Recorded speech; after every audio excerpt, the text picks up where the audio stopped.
So, the topic for today is post-1986 agrarian reform.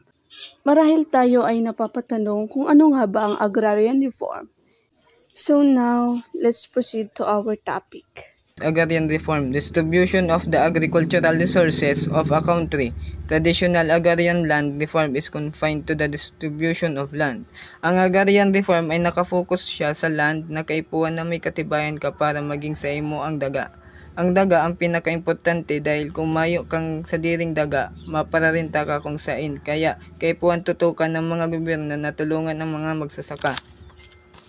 Nakaipuhan perming tawan ning agricultural resources para may maitanim sindan ning palay na aanihin nila dahil sila ang gumagawa ng kinakain natin. So sa second slide, si Diosdado Macapagal is tinagurian po siya ning ama kang agrarian reform. Nadakulon po siyang naitabang sa magsasaka. Before po dyan, di na po kami dyan maparapokus. Digdayo po sa sa nasabi digdayo, ang post-agrarian reform ay overthrow kan mga Marcos in the 1987's constitution na naging resulta sa renewed interest and attention sa agrarian reform as President Corazon Aquino. Invention agrarian reform na maging centerpiece kang sa iyang administrasyon social legislation kang July 22, 1987, Aquino issued Presidential Proclamation 131 and Executive Order 229 which outlined her land reform. Implementation of agrarian reform in the Philippines. The implementation of agrarian reforms proceed at a very slow pace. This was due to the lack of political will. The distribution of land was also very slow. The implementation of agrarian reform in the Philippines has historically proceeded at a very slow pace due to a combination of political, economic, and social factors. One of the key reasons for this slow implementation is lack of political will. A simple example of a lack of political will in agrarian reform is when a government promises to distribute land to landless farmers but fails to follow through on its commitments. Halimbawa na lang nito sa maraming bansa. Maaaring umiral ang mga batas para muling ipamahagi ang lupa sa mahihirap na magsasaka. Ngunit maaaring hindi ipatupad ng mga pinunong politikal ang mga batas na ito o maaari nilang maantala ang proseso dahil sa paghihigpit ng mayayamang may-ari ng lupa o mga taga-suporta sa politika. Ang kakulangan ng aksyon na ito sa kabila ng pagkakaroon ng legal na balangkas ay nagpapakita ng kakulangan ng political will para sa ipatupad ang tunay na reformang agraryo. The Comprehensive Agrarian Reform Law, Philippines, the Republic Act No. 6657, alternatively called the Comprehensive Agrarian Reform Law, was signed by President Corazon C. Aquino on 10 June 1988. The Comprehensive Agrarian Reform Law is responsible for the implementation of Comprehensive Agrarian Reform Program or CARP in Philippines. The law focused on industrialization in Philippines together with social justice. Ang batas na ito ay may layunin na i-develop ang agriculture and industry gamit ang mga lupaing na ipamahagi. Naglalayong mapalakas ang produksyon ng agrikultura kasabay ng progreso sa industriya. Layunin din na maisakatuparan ang social justice. Dito ma-assure na protektado ang mga karapatan ng mga magsasaka laban sa mga pang-aabuso. Ang batas ding ito ay magiging daan para sa isang sustainable development. Dito aangat ang kalidad ng mga nasa agrikultura. The primary objective of instituting the Comprehensive Agrarian Reform Law was to successfully devise land reform in Philippines. It was President Arroyo who signed the Executive Order No. 456 on 23 August to rename the Department of Land Reform as Department of Agrarian Reform. This had been done to expand the functional area of the law. Apart from land reform, the Department of Agrarian Reform began to supervise other allied activities to improve the economic and social status of the beneficiaries of land in Philippines. Sa madaling salita, ang batas na ito ay may layunin na pantay-pantay na maipamahagi ang lupa at gawing mas productive ang mga sakahan at matulungan ang mga benepisyaryo katulad ng mga magsasaka na mapaunlad ang kanilang mga kabuhayan at magkaroon ng magandang oportunidad sa buhay. The Comprehensive Agrarian Reform Program of 1988, also known as CARP, is a Philippine state policy that ensures and promotes welfare of landless farmers and farm workers as well as elevation of social justice and equity among rural areas. Ang CARP ay may layunin na magbigay ng lupain sa mga landless farmers or farm workers para mabigyan sila ng oportunidad na magkaroon ng sariling lupa na kanilang mabubungkal. Layunin din na i-promote ang social justice sa programang ito kung saan masisigurado dito na pantay-pantay ang karapatan sa lupa anuman ang katayuan nito sa buhay. At higit sa lahat ay layunin nitong palakasin ang equity sa rural areas para matugunan ang agwat sa pagitan ng mayaman at mahirap na nasa probinsya. History of Agrarian Reform. Agrarian reform is a 100-year history of unfinished reforms after the United States took over the country from the Spaniards. Before the Hispanic period, there were no owner cultivators, only communal land owned by the barangay, which consisted of a datu, freemen, serfs, and slaves. Ang reformang pansakahan ay may 100 taong kasaysayan ng hindi natatapos na mga pagbabago mula nang ang Estados Unidos ay sakupin ang bansa mula sa mga Kastila. Bago ang panahon ng pananakop ng mga Kastila, walang mga may-ari ng lupa na nagsasaka nito. Ang lupa ay pagmamay-ari ng komunidad o ng barangay na binubuo ng datu, mga malalayang tao, alipin at mga serf o mga kasamahan na may mababang antas ng kalayaan. History from Agrarian Reforms. The Spaniard replaced this traditional system of land ownership, similar to existing systems among several indigenous communities today, and distributed the land haciendas to the Spanish military and the clergy, or established encomiendas or administrative districts. The 1935 Constitution addressed the issue of foreign access to land. Corporations must have at least 60% Filipino ownership, and use rights were limited in time. Other reforms included a limitation on interest rates on loans and an increase in the sharecropping share from 50% to 70%, but very little of these laws were really followed in practice, and the Hooke Revolution was born. Ito ay pinalitan ng mga Kastila ang tradisyonal na sistema ng pagmamay-ari ng lupa na kahilintulad ng umiiral na sistema sa ilang mga katutubong komunidad hanggang ngayon ay ipinamahagi nila ang mga lupa or hacienda sa mga sundalong Kastila at mga pari o nagtatag ng mga encomienda o mga distrito ng administrasyon. Noong 1935, tinalakay ng saligang batas ang isyu ng pag-akses ng mga dayuhan sa lupa. Itinakda nito na ang mga korporasyon ay kailangan may hindi bababa sa 60% na pag-aari ng mga Filipino. Ang karapatang gamitin ng lupa ay may limitasyon sa panahon. Kasama rin sa mga reforma ang mga limitasyon sa interes sa mga pautang at ang pagtaas ng bahagi ng ani mula 50% patungong 70%. Subalit, kaunti lamang sa mga batas na ito ang tunay na naipatupad, kaya't sumiklab ang rebelyon ng mga Hooke. What is DAR? Department of Agrarian Reform is the lead implementing agency of Comprehensive Agrarian Reform Program, CARP. It undertakes land tenure improvement and development of program beneficiaries. DAR conducts land survey in resettlement areas. It undertakes land acquisition and distribution and land management studies.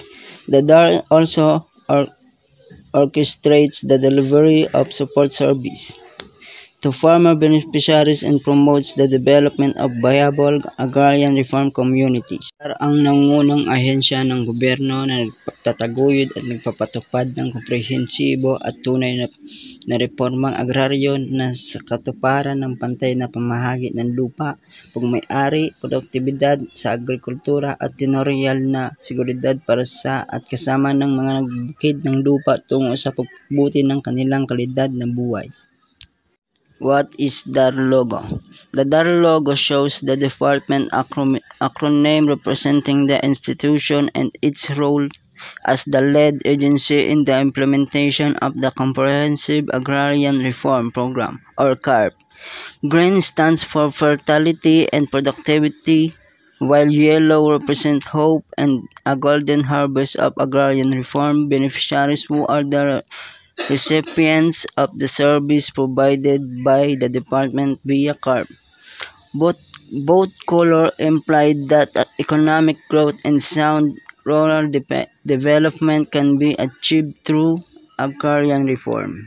Ang logo ng DAR ay nagpapakita ng acronym ng departamento na kumakatawan sa institution at ang tungkulin nito bilang nangungunang ahensya sa pagpatupad ng Comprehensive Agrarian Reform Program, or CARP.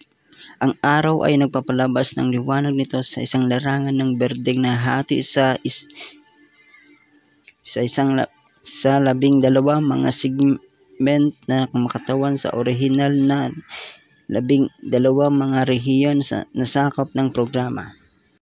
Mandate: The Department of Agrarian Reform leads the implementation of the Comprehensive Agrarian Reform Program through land tenure improvement, agrarian justice, and coordinated delivery of essential support services to client beneficiaries. Ang Comprehensive Agrarian Reform ay isang batas sa Pilipinas na naglalayong muling ipamahagi ang lupang agrikultural sa mga walang lupang magsasaka, manggagawang, bukid at nangungupahan. Ang legal basis para sa CARP ay ang Republic Act No. 6657 na kilala rin bilang Comprehensive Agrarian Reform Law o CARL. Ang batas ay nilagdaan sa ilalim ng administrasyong ni Pangulong Cory Aquino. Ilan sa mga mandato ng Department of Agrarian Reform, DAR, sa pagpapatupad ng CARP ay kinabibilangan ng Number 1, pagbibigay ng seguridad sa pamamay-aring lupa sa mga magsasaka na walang lupa. Number 2, pagbibigay ng legal intervention sa mga benepisyaryo ng reformang agraryo. Pagpapatupad ng mga serbisyo ng suporta sa mga benepisyaryo ng reformang agraryo. Like the other program or an organization, the agrarian reform has also a mission and vision to achieve, which serve as foundational elements that guide its purpose, direction, and goals.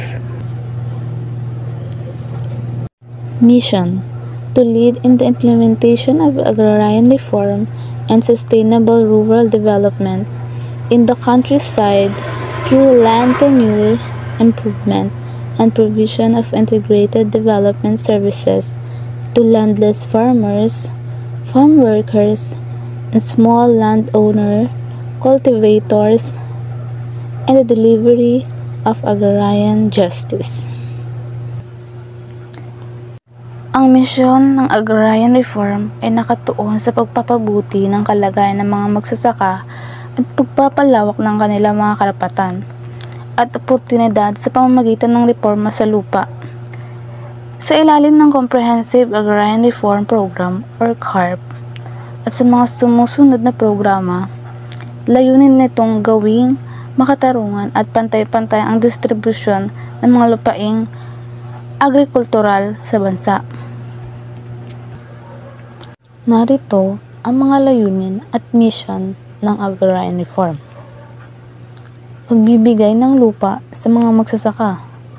Ang pangunahing layunin ng agrarian reform ay ipamahagi ang mga malalawak na lupain sa mga magsasaka, lalo na sa mga hindi may-ari ng lupa. Ito yung mga farm workers o nagtatrabaho sa isang lupain na hindi naman nila pagmamay-ari. Upang mapabuti ang kanilang kabuhayan at makuha nila ang mga benepisyo mula sa kanilang pagsasaka. Sunod ay ang pagpapalakas ng kabuhayan ng magsasaka. Kasama sa layunin ng agrarian reform ang pagpapabuti ng kabuhayan ng mga magsasaka sa pamamagitan ng mga suporta tulad ng mga pagsasanay, mga pautang at mga programang teknikal na makakatulong sa pagpapataas ng kanilang ani at kita. At isa pang halimbawa ng layunin ng agrarian reform ay ang pagpapaunlad ng pagsasaka. Isinulong din ang modernasyon at pagpapabuti ng mga kasangkapan at pamamaraan sa pagsasaka upang mapataas ang produksyon at tiyakin ang sustainableng agrikultura. Ang mga nabanggit kong layuning ito ay may layuning mapabuti ang kalagayan ng mga magsasaka at magsanib ang mga aspeto ng social justice at sustainable development para umangat o mas umani pa ang kanilang hindi pagmamay-aring lupain o sakaling mapasa kanila man o mapunta man sa mga farmer workers or farm workers ang lupain na kanilang pinagtatrabahuhan at pinaghihirapan na anihin at magkaroon ng magandang kabuhayan. Vision of agrarian reform.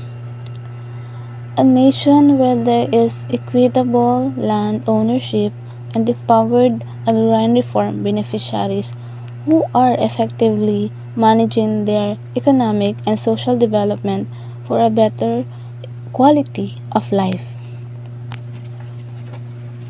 Ang vision ng agrarian reform ay nakatuon sa pagpapataguyod ng isang makatarungang at pantay-pantay at masaganang lipunan para sa mga magsasaka at manggagawang bukid.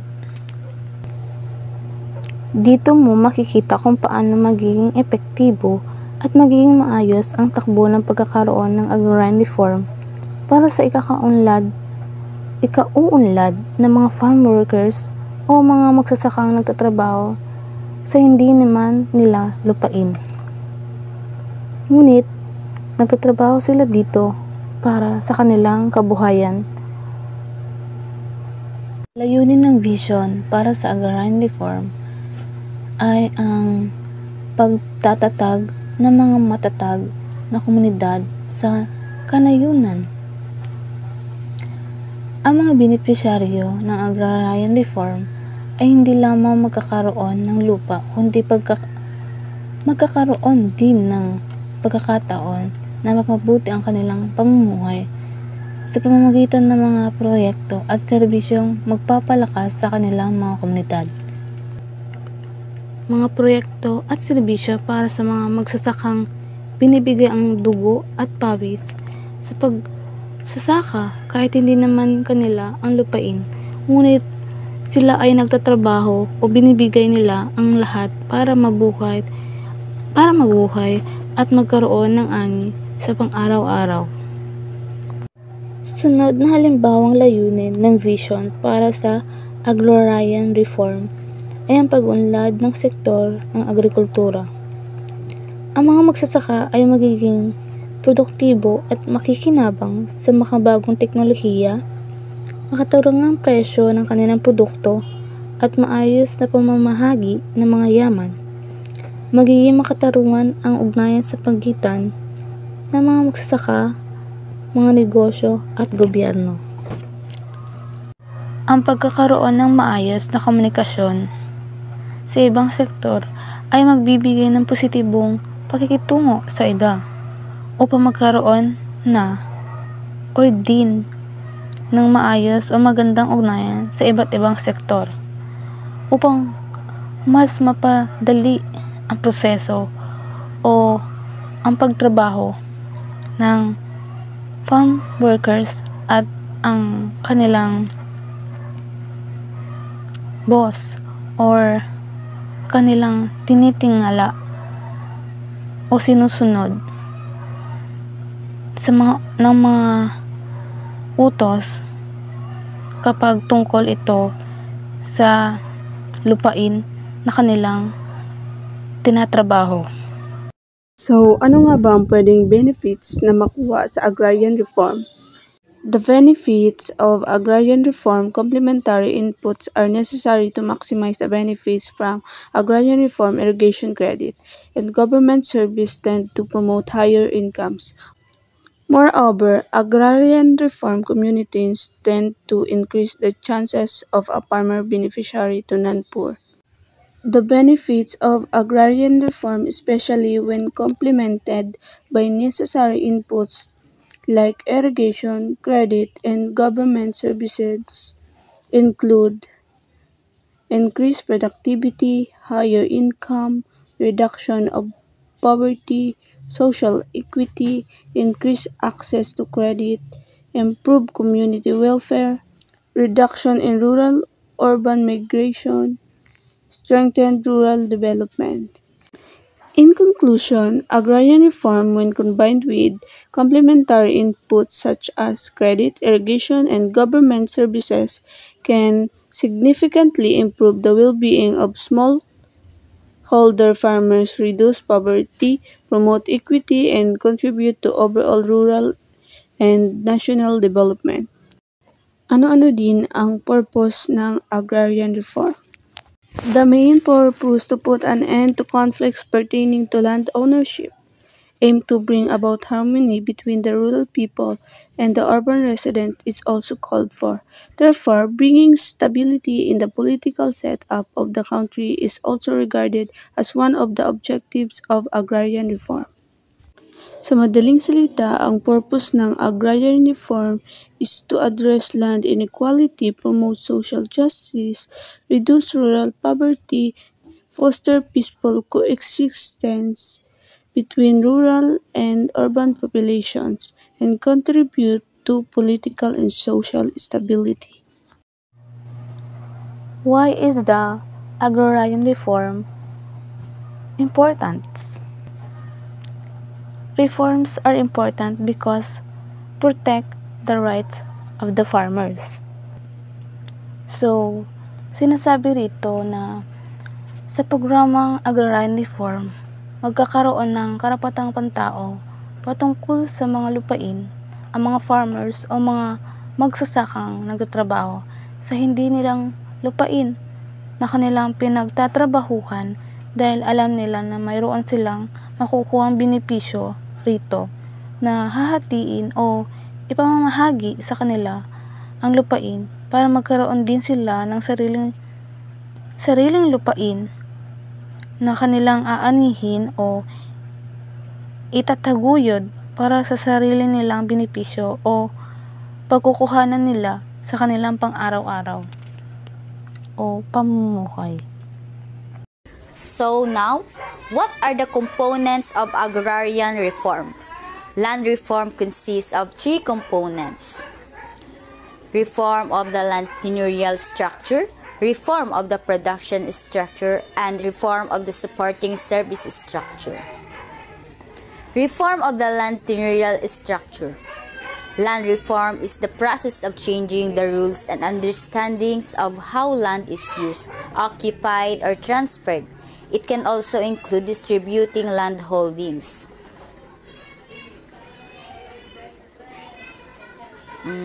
Ito ay tumutukoy sa mga pagbabago o reforma na isinasagawa upang mapaunlad ang sistema ng paggamit at pagmamay-ari at pamamahala ng lupa. Isa din sa layunin nitong ayusin ang sistema ng pagmamay-ari o paggamit ng lupa upang magkaroon ng mas pantay na distribution ng lupa sa mga magsasaka. Halimbawa na lang, ang pamahalaan ay nagbibigay ng titulo ng lupa sa mga magsasaka na dating nagtatrabaho lamang bilang kasama o upahan sa lupaing kanilang sinasaka. So next is reform of the production structure. Structural reforms are policy measures that aim to improve the economic environment and remove barriers to production.